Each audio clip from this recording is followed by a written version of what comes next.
동업자 선정 시 유의사항입니다. 애초에 지분 준다고 사장 되지 않습니다. 지분 투자를 하게 시킨다고 해서 이 친구가 사장처럼 행동하지 않습니다. 좀 있으면 와서 아우 저 요즘 쉬질 못했는데요. 제가 아파서 오늘 매장 못 나간. 대표님들 아프면 매장 못 나가나요? 주방에서 재료 썰다가 손에서 피 나와도 병원도 못 가지. 우리 점장이라 하더라도 사장의 경험이 없는 점장은 어차피 그냥 점장이에요. 그러니까 우리 점장한테 지분 투자를 하더라도 그냥 점장 레벨로만 계속 해줘도 괜찮은 거다. 괜히 내가 너 지분 투자 시켜줬는데 너 왜 사장처럼 행동하지 않아? 야 너도 투자했잖아. 이 소리를 할 필요가 없다라는 거야. 그냥 이건 동기부여로만 쓰라고요. 동기부여로. 자, 불화 방지를 위한 적정한 지분율이 있어요. 막 마음 같아서 대표님들이 막 50%만 해주려고 그래. 그 50% 해주면 어떤 일이 발생하냐면요. 그래서 이 지분 투자 계약서는 두 가지 유형의 계약서가 있습니다. 매장을 창업할 때 2억이 들었어요. 2억. 멤버십 안내사항입니다. 점프왕TV 멤버십 회원이 되시려면 구독 후 옆에 가입 버튼을 눌러주세요. 멤버십 회원은 비공개 영상과 프리미엄 자료, 사업 고민 상담을 받아보실 수 있습니다. 동업에 대해서 좀 대표님들이 근본적으로 생각해보세요. 동업은 그냥 가장 쉬운 방법을 택한 겁니다.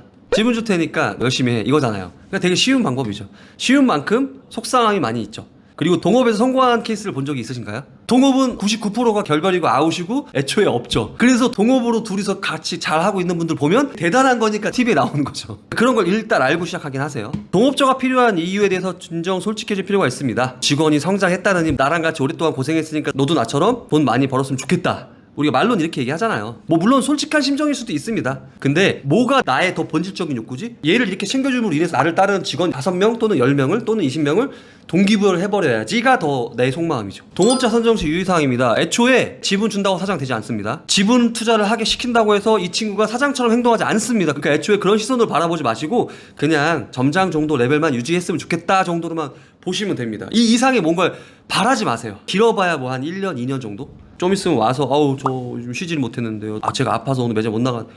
대표님들 아프면 매장 못 나가나요? 주방에서 재료 썰다가 손에서 피 나와도 병원도 못 가지. 우리는 데일밴드 하나 붙이고 연고 바르고 그냥 해야 되죠. 그러니까 애초에 제가 이걸 설명한 이유는 기대하지 마라.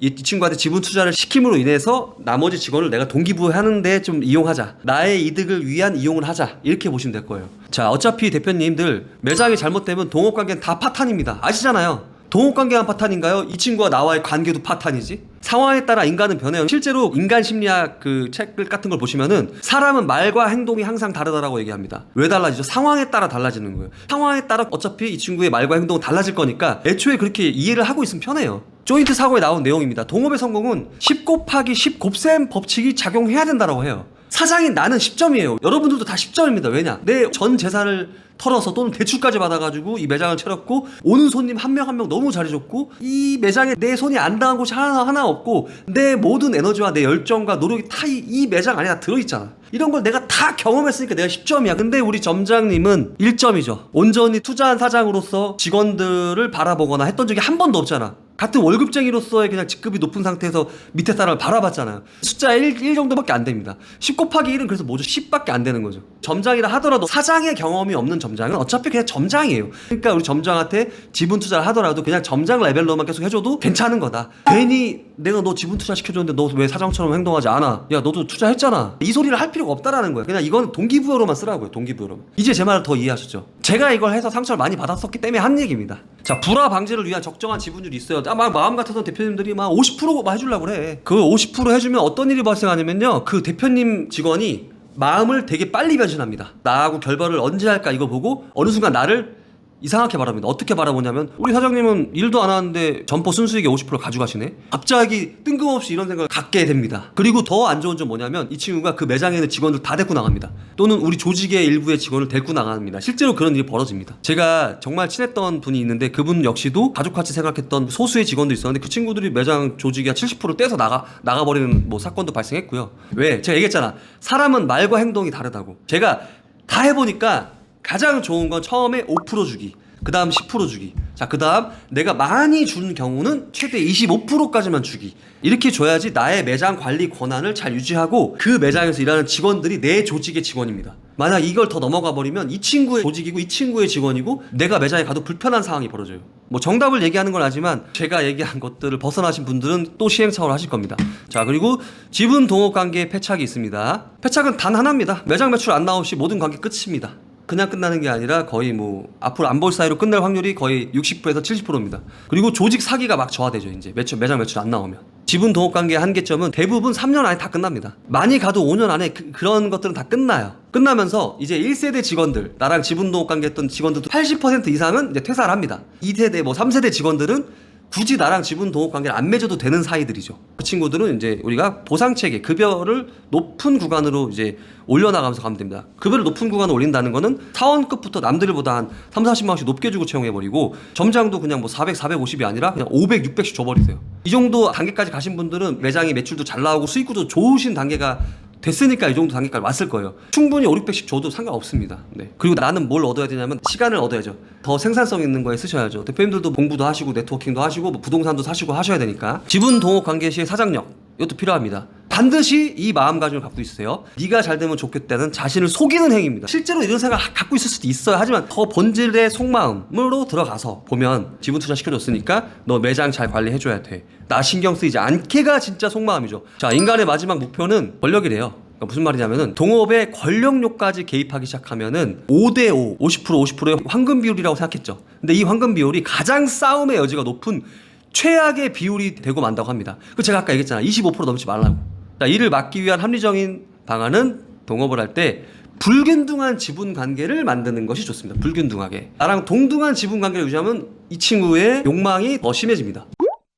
동업의 시작과 끝은 계약서입니다. 계약서는 동업의 전 과정이 압축된 설계도이죠. 계약서 없는 동업은 위험한 동업입니다. 절대 계약서 안 쓰신 분들은 진짜 큰일 납니다. 쓰시고 서로 불편할 것 같은 것들을 다 적으세요. 나는 네가 매장에서 이렇게 안 했으면 좋겠어. 소통을 명확하게 한 다음에 적으세요. 거기다가 내가 원하는 걸 명확하게 적고 그게 안 되면 우리 중간에 종료하자까지 적어 놓으세요. 예. 계약서는 치사하고 째째한 일을 막는 장치입니다. 한국인에게 계약서는 껄끄러운 존재라고 여기는 것 같아요. 원래 잘 알던 사이에 계약서를 거론하는 게 마치 뭐 서로 못 믿으니까 쓰는 것이라는 생각을 하고 있는 것 같은데 나중에 문제가 되면 우리 서로 어떻게 얘기하죠? 법대로 하라 그러죠. 최악의 상황이 닥치자 현실은 정반대죠. 계약서보다 더 힘든 방법인 법에 의존하죠. 그러니까 애초에 법보다 쉬운 계약서에 의존을 하시는 게 좋다 이거죠.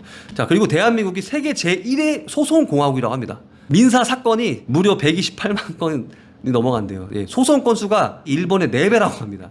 왜 그러냐면 계약서를 쓰기 민망해하는 문화라서 그렇대요. 웃긴 건 우리나라 사람들은 문제 생긴 모든 것을 법에 의존하는 문화가 있대요. 투자라는 걸 하고 동업을 할 때는 분쟁이 생길 것을 예상하고 동업을 하는 사람은 없어요. 어차피 계약서에 써져 있으면 오히려 서로 하지 말아야 될 행동에 더 조심하게 됩니다. 오히려 그래서 저는 계약서가 서로 간의 신뢰의 관계를 더 돈독해준다고 생각해요. 그래서 이 지분 투자 계약서는 2가지 유형의 계약서가 있습니다. 매장을 창업할 때 2억이 들었어요. 2억. 여기서 10% 투자한다라는 개념은 2천만 원 투자해를 의미하는 겁니다. 자, 2천만 원 투자했는데 10월달 매출액이 뭐 예를 들어서 8천만 원 나왔고 세금을 제외하고 실제 순수익이 1,500만 원이 남았다. 그러면은 이거를 다음 달 5일 또는 다음 달 10일 날짜를 하나 정해주시고 11월 5일에 이체해 주는 겁니다. 매장 계좌에서. 절대 월급하고 같이 주시면 안 됩니다. 그럼 퇴직금으로 나중에 잡혀도 내가 어떻게 할 방도가 없습니다. 그래서 월급 따로 배당금 따로 이체를 하시고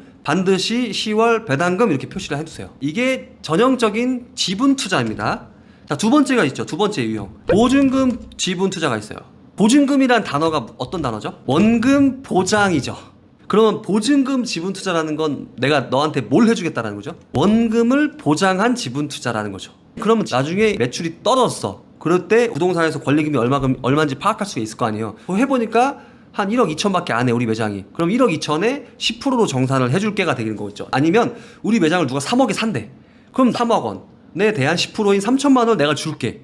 그러니까 이거는 매장 가치에 대한 공유를 나중에 같이 하는 거죠. 근데 원금 보장은 그런 걸 공유하지 않습니다. 왜 내가 원금 보장을 해주냐가 더 중요하겠죠. 첫 번째, 매장에 매출이 잘 나온다는 가정이 있어야 됩니다. 두 번째는 보증해주는 대신에 우리의 계약은 1년 단위 계약입니다. 자, 지분 투자라는 거는 아예 지분을 소유하게 만들어준 거니까 이제 저 사람의 지분을 내가 사갖고 오지 않는 한 평생 저 사람은 이 매장의 지분을 10% 갖고 있는 거고, 보증금 지분 투자는 원금을 보장하는 대신에 10%는 그건 너의 지분은 아니야. 그리고 우리는 1년 단위 계약이야. 1년 단위 계약의 좋은 점은 뭐냐? 1층과의 결별을 계약대로 바로 할 수 있습니다. 1년 단위. 이 2가지 케이스가 있으니까 적절하게 내 상황에 맞게 하시는데 저는 두 번째 유형인 보증금 지분 투자를 추천드립니다.